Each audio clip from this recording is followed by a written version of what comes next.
Le Dieu de paix écrasera bientôt Satan sous vos pieds. Romains 16, 20. Nous ne pouvons pas vaincre le diable par des miracles, par des signes ou des songes. Nous ne le vaincrons pas non plus par le jeûne et de longues prières. Le Seigneur lui-même n'a jamais vaincu le diable par des miracles, des signes ou des sermons. C'est seulement lorsqu'il a pu dire « tout est accompli » et qu'il mourut, qu'il vainquit le diable. Les musulmans, par exemple, croient à tous les miracles du Seigneur Jésus. Ils croient aussi que le Seigneur est né d'une vierge. Ils croient à sa seconde venue. Ils croient qu'il a souffert. Mais ils disent qu'il n'est jamais mort. Mais le Seigneur devait mourir. Il mourut selon les Écritures. Il fut enseveli selon les Écritures. Il est ressuscité selon les Écritures. Et il a vaincu le diable par sa mort. Quand il mourut, il obtint notre péché, notre condamnation. Ainsi seulement, il vainquit la mort.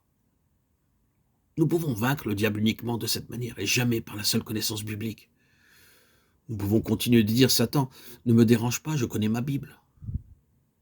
Et le diable répondra « Je la connais plus que toi ». Nous ne pouvons pas vaincre le diable par la connaissance biblique ou par de longues prières, mais par la croix. Je suis capable de vaincre. Je dis, maintenant, Satan, ne t'approche pas de moi, car mon Seigneur t'a vaincu à la croix. Il est mort à ma place. Il a été enseveli pour ensevelir mes péchés. Il est ressuscité pour vivre en moi. Par la foi, nous vaincrons le diable, et non pas par nos bonnes œuvres, pas plus que par nos propres efforts ou nos luttes. Beaucoup de chrétiens vivent une vie de défaite parce qu'ils essaient de vaincre Satan, soit par la connaissance de la Bible, soit par quelques expériences.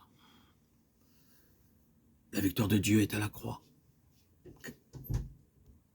Car la prédication de la croix est une folie pour ceux qui périssent, mais pour nous qui sommes sauvés, elle est une puissance de Dieu. 1 Corinthiens 18. Le Seigneur Jésus-Christ, avec son talon brisé, a écrasé la tête de Satan. Et je saisis cette victoire pour moi-même par la foi. C'est son alliance. Le Seigneur Jésus-Christ est venu dans le monde pour moi. Il est mort pour moi. Et maintenant, je m'approprie sa victoire chaque jour pour vaincre tous mes péchés et mes tentations. Car c'est comme cela que nous vainquons le diable et que nous sommes préparés pour son règne. La puissance de sa résurrection vient en moi et me remplit en vue de ce dessein. Il est fait mention de la seconde alliance dans Genèse 9,15 et je me souviendrai de mon alliance entre moi et vous et tous les êtres vivants de toute chair. Et les eaux ne deviendront plus un déluge pour détruire toute chair. Si nous confessons nos péchés, il est fidèle et juste pour nous les pardonner et pour nous purifier de toute iniquité. Bien que nos péchés méritent une grande punition, il veut toujours nous pardonner. Il a tout pris sur lui-même. Il a porté lui-même mon jugement et ma condamnation. Il nous pardonne à cause de sa seconde alliance. Et il nous fait grâce, même si nos péchés nous font mériter le déluge.